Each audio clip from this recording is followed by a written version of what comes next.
Hello दोस्तों, स्वागत है आपका हमारे YouTube channel study with me में। दोस्तों, मध्य प्रदेश पात्रता परीक्षा 2024 जिसका नोटिफिकेशन अभी रिलीज़ हुआ है, इसकी संपूर्ण तैयारी हम अपने इस यूट्यूब चैनल के द्वारा कराएंगे। इसमें हम सभी 5 विषय, जो पहला विषय हमारा CDP, दूसरा है लैंग्वेज फर्स्ट, थर्ड है हमारा लैंग्वेज सेकंड, चौथा है मैथ्स और पाँचवा है पर्यावरण। इन सभी विषयों की तैयारी हमारे द्वारा इस चैनल के माध्यम से हम कराएंगे। तो दोस्तों, हम आज पर्यावरण अध्ययन का जो पहला टॉपिक है परिवार, इसमें 8 विषय हैं। पर्यावरण अध्ययन के अंतर्गत 8 चैप्टर हैं, जिसमें से 20 नंबर का आना है और 10 नंबर की इसमें आएगी पेडागोजी।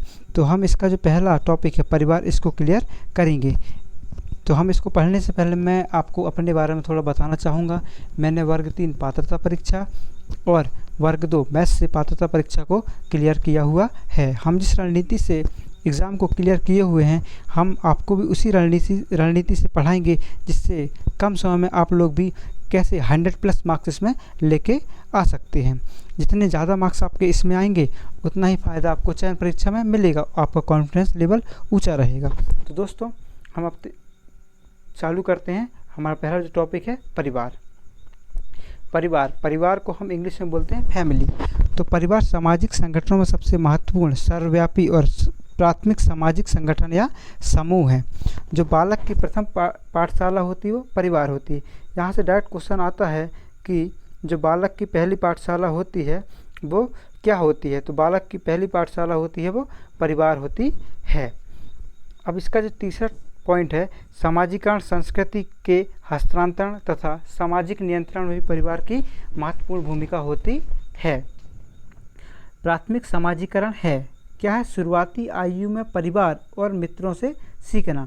जो बच्चे का प्राथमिक समाजीकरण है, तो बच्चा जो है, जो शुरुआत में वह अपने परिवार से और मित्रों से सीखता है। ये टेट में आया हुआ 2011 का प्रश्न है। अब बच्चे को समाजीकरण का पहला पाठ प्राप्त होता है परिवार से होता है। ये भी क्वेश्चन आया हुआ है। डायरेक्ट क्वेश्चन ऐसे ही आते हैं कि बच्चे को समाजीकरण का पहला पाठ कहाँ से प्राप्त होता है। तो कहाँ से होता है दोस्तों? परिवार से प्राप्त होता है। हम परिवार का अर्थ और परिभाषा को अब हम पढ़ेंगे। परिवार शब्द जो है लैटिन भाषा के फैमिलियस शब्द से बना है। परिवार शब्द है वो लैटिन भाषा के फैमिलियस शब्द से बना है। इससे एक समूह का बोध होता है। परिवार मतलब समूह, ग्रुप।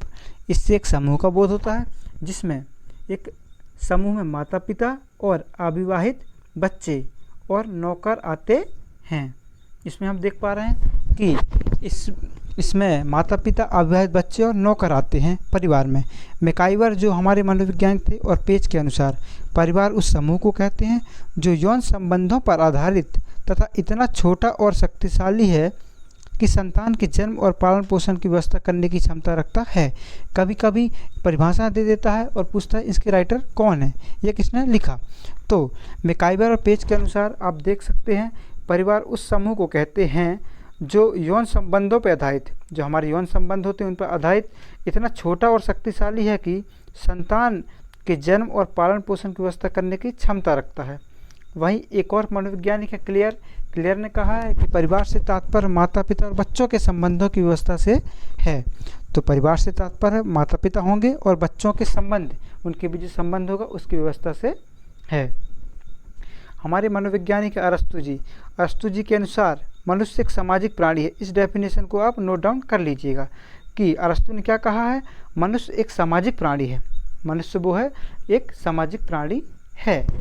परिवार की विशेषताएं, परिवार की यहाँ बहुत सारी विशेषता दी गई हैं। पहली विशेषता है परिवार, पहला जो विशेषता है विवाह एवं यौन संबंध। ये परिवार की पहली विशेषता होगी, विवाह और यौन संबंध। दूसरी होगी वंश परंपरा और नामकरण की प्रणाली। हमारी जो वंश आगे बढ़ाने की परंपरा है और उसके नामकरण की जो प्रणाली है, वो परिवार की दूसरी विशेषता है। तीसरी विशेषता एक सामान्य निवास स्थान। परिवार का एक सामान्य निवास स्थान होता है। चौथी विशेषता है सार्वभौमिक संगठन। एक सार्वभौमिक संगठन होता है परिवार का। पांचवी विशेषता परस्पर आर्थिक बंधन होता है। हमारे परिवार में हम लोग देखते हैं कि परस्पर आर्थिक रूप से एक बंधन जुड़ा हुआ होता है। और अंतिम पॉइंट है परिवार के सदस्यों में उत्तरदायित्व की भावना होती है। हम इसकी विशेषता को फिर से देख सकते हैं। परिवार की पहली विशेषता होती है विवाह एवं यौन संबंध बनाना। हम विवाह करते हैं और यौन संबंध बनाते हैं। दूसरी विशेषता है वंश परंपरा को आगे बढ़ाते हैं और नामकरण की हमको जो प्रणाली को आगे बढ़ाते हैं। तीसरा आप देख सकते हैं एक सामान्य निवास स्थान, इसमें एक हमारा सामान्य निवास स्थान होता है। और चौथा पॉइंट है सार्वभौमिक संगठन। पांचवा है परस्पर आर्थिक बंधन होता है। छठा पॉइंट है परिवार के सदस्यों में उत्तरदायित्व की भावना होना। परिवार के जितने भी सदस्य होते हैं उनका एक कर्तव्य होता है, उत्तरदायित्व होता है, उसकी उनको भावना पता होता है। अब हम पढ़ेंगे परिवार के प्रकार। ये बहुत इम्पोर्टेंट है, परिवार के प्रकार। तो परिवार के आकार के आधार पर मनुष्यों के परिवार दो प्रकार के होते हैं। जो आकार के आधार पर है मनुष्य के परिवार को दो भागों में बांटा गया है। तो इसका जो पहला भाग है वो है एकल परिवार और दूसरा भाग है वो है संयुक्त परिवार। अब हम एकल परिवार की बात करें, जो एकल जो परिवार होता है उसमें माता पिता और उनके बच्चे आते हैं। एकल परिवार में यहाँ कुछ स्पष्ट नहीं दिख रहा, इसमें माता पिता आते हैं और बच्चे आते हैं। आप देख पा रहे हैं माता पिता और इसमें बच्चे आते हैं। और दूसरा है संयुक्त परिवार। संयुक्त परिवार में सभी लोग दादा दादी, ताऊ ताई, माँ बाप, चाचा चाची, बुआ, उनके बच्चे, ये सभी लोग उसमें आ जाते हैं। तो परिवार दो प्रकार के होते हैं, एकल परिवार और संयुक्त परिवार। एकल परिवार में सिर्फ और सिर्फ माता पिता और उनके अविवाहित बच्चे आते हैं और संयुक्त परिवार में सभी लोग दादा दादी, नाना नानी, चाचा चाची, माँ बाप, ताऊ ताई, बुआ और उनके बच्चे आते हैं। अब हम इसको आगे जो है एकल परिवार के गुण, इसको हम पढ़ेंगे कि एकल परिवार के क्या गुण हैं। एकल परिवार के सदस्य अधिक आत्मनिर्भर होते हैं। जो एकल परिवार होता है उसके सदस्य अधिक आत्मनिर्भर होते हैं और वे आत्मविश्वास से भरे हुए वह किसी भी काम को करने में सक्षम होते हैं, क्योंकि वह छोटा परिवार होता है जिसमें उसमें आत्मविश्वास अच्छा होता है और वो किसी भी काम करने में सक्षम होते हैं। एकल परिवार सुखी परिवार होता है।